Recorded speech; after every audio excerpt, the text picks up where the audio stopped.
All right. Hello, hello. Second.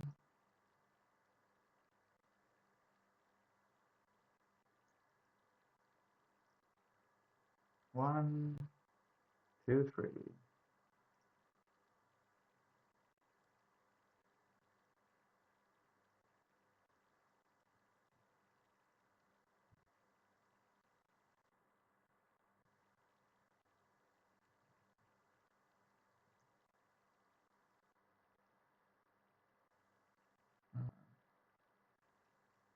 Hmm. This odd.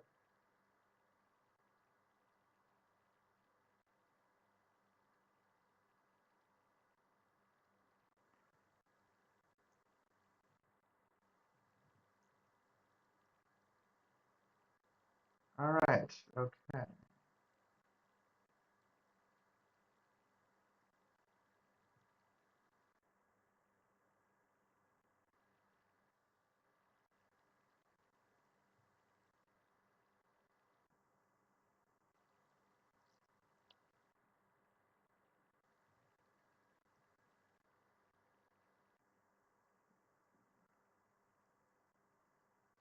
Hmm.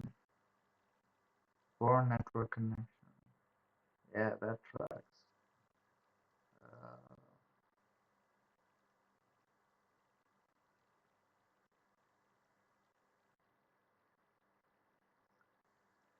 well, I don't really feel like delaying too much in any case. Um, Now that I'm getting at least a little bit of feedback, I might as well. Let's continue. Keep this party rolling, as it were.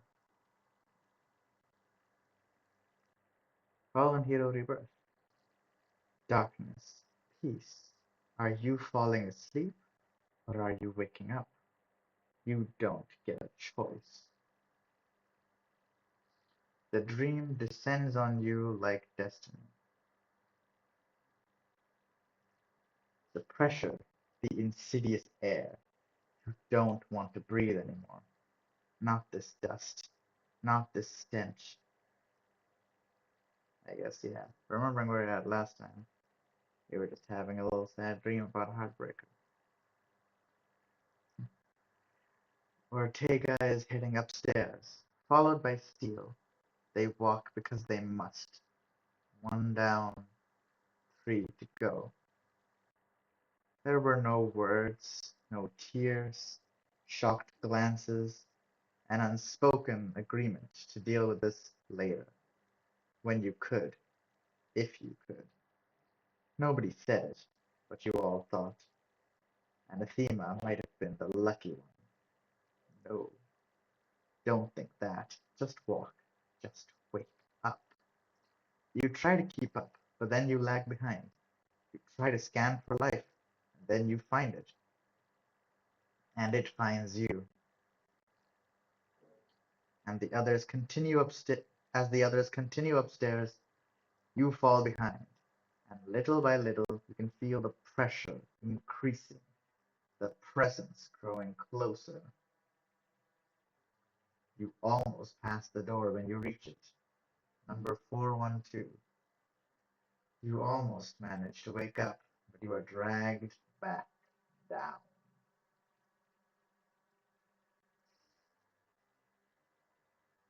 And there are options. I reach for the door, pushing it open. I know I must stop this.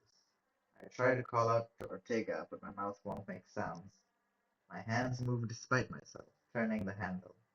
I walk inside willingly, embracing what is to come. Hmm. Hmm. Well, I guess the heroicness might lead to this, but I think, they have a more stronger sense of like self-preservation and shit. Uh, that kind of thing. So, maybe hands move despite myself.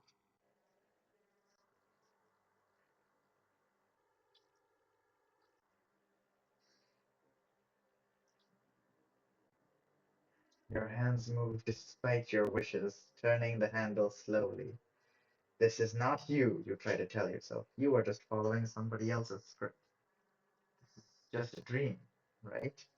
You turn the handle because you have to, because you did back then, because you did back then, even if you can't remember why. Around you, the apartment shrinks into focus, the hallway ejecting you into the living room, a small dead space, smelling of feet and antiseptic and burning hair. Don't, that's the only word you can form. Your mouth turns weird, your lips static, as if they were reflections of someone else's. On the wall ahead of you hangs a painting of a tree. There is a balloon caught in it. If you turn your head a little to the right, a little to the right, a little to the right, there's a strange inertia to your body. You can't move. You can't move your head. There is a shadow crossing the floor, a searchlight outside this inhu- that is outlining the inhuman silhouette against the window. A strange pulse hits you like vertigo, clinging to your mental heels like static cobwebs. You're still on your feet. You're still functional. Barely.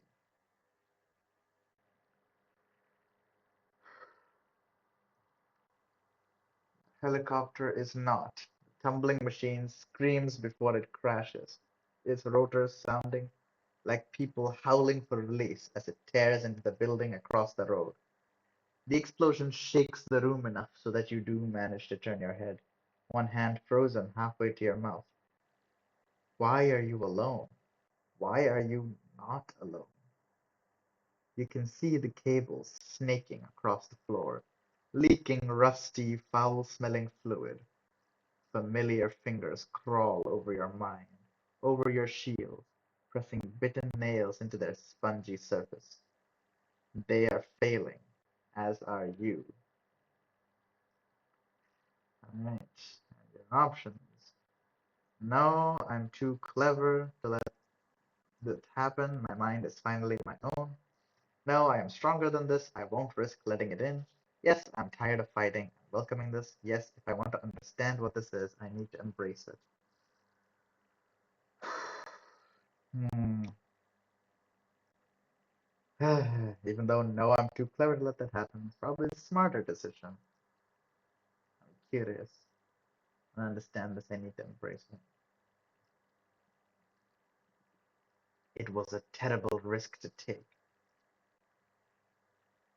You can't understand what this thing is if you keep blocking it. Bloody fingers say nothing of intent. The terrible pressure might be desperation as well as aggression. Is this even a threat? Or is it a mindless force like the nanosurge was? Or is this a cry for help from somebody without a mouth to cry with? No, not someone. She. Closing your eyes, you let your shields gently become more porous, allowing the terrible presence inside. It doesn't hurt, not physically, at least, but you can feel your cohesion fraying in the eye of the storm, the room dissolving into shards of memory. So strong, too strong. Her, aware. Your face has gone numb under your fingertips as you claw at your skin, but you can see things clearly at last. Not this room, another one, a familiar one. But is that your familiarity or hers? 9 white walls with fluorescent lights painting the angular surface in blues and iridescence. 4 men and women in pale green scrubs, tending their instruments like holy artifacts. One prone woman wrapped in white, strapped down on a table, wires crawling over her like snakes. Approaching oxygen saturation level. All systems are green. Starting recording in 3, 2, 1. Body temperature 97.3, presumably Fahrenheit, and dropping. Air cold enough for breath to mist. How can you see? Is she already aware? Watching herself? A subsonic rumble gone unheard, making ripples in the clear drip running into the woman's arm. 9 dull black rectangles circling the table, equally connected to the wiring. Is she dreaming? We've got REM movement. Sleep paralysis is in effect. We won't lose this one. Her. We won't lose her. A soft hand gently touching a cool forehead. Your forehead? Her forehead? The scrape of a pen marking numbers down on paper. A pair of hands rubbing together for warmth, or perhaps due to nervousness. Is the inquiry finished? Are we doing this again? It was ruled an accident. Nobody thought they'd start to move. Guess they might have been a sleepwalker as a child. Nobody checked for that? Question gone unanswered. Blame hanging there unassigned. Fingers leaping over keyboards, the clack, clack, clack like cockroach feet over the quiet hum of the room. A throat being cleared, a deep breath taken. Activating gates 1 through 5. Heartbeat down to 28 BPM. All systems are still green. She's holding up fine. REM is still going. Proceed when ready. Scrubs rustle as people move to check their stations, but the woman at the center does not move at all. Just her, your eyes. Pupils twitching behind closed eyelids. 5 of the dull black rectangles hum to life, the oscillation fields coming into effect. No, stop this now. This is not me. I need to hide. Don't make me remember. I need to wake up now.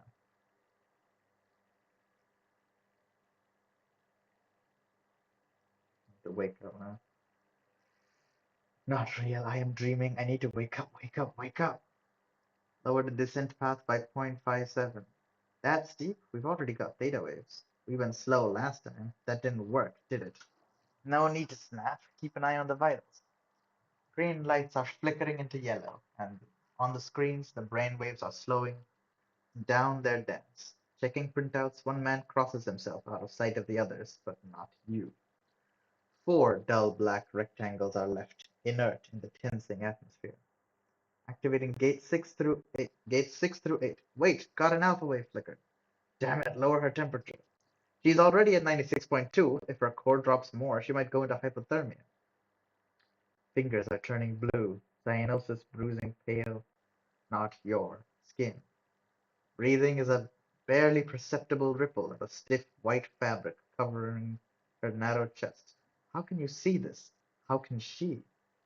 The skull is visible under the shaved scalp, eyes sunken and fluttering under the dark brows. REM still stable.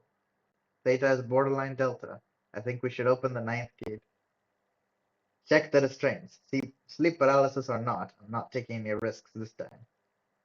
Heartbeat down to 20 BPM, showing signs of hypoxia. We can't keep this up long. Let's do this, people. Activating the 9th gate. The last dull black rectangle hums to life, and in the room, people grimace as the subsonic waves invade their bodies.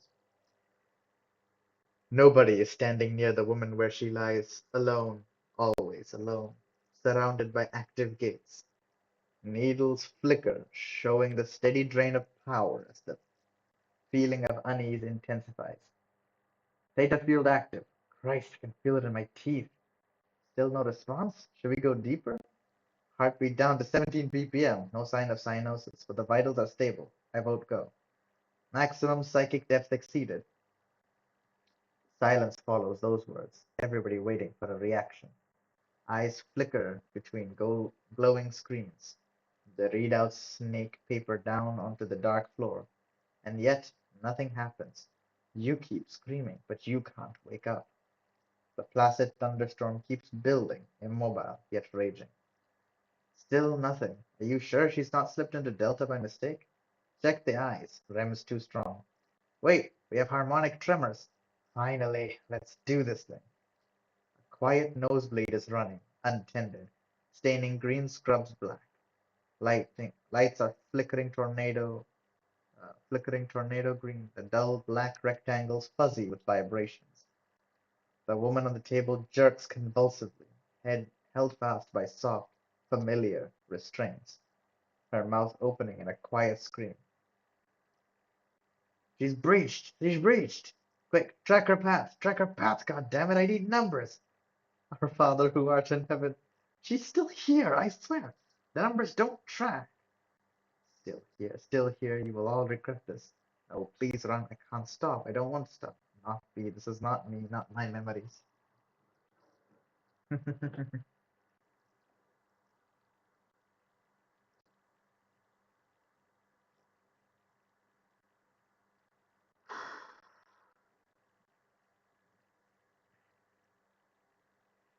Yes, yeah. Now, man. Try to keep a handle on who we are and who she is. Eyes jutting open. No, this is not me. Flickering back and forth in a vortex of blue on black. A tongue extended, slowly at first, then faster, as if tasting the air for scent.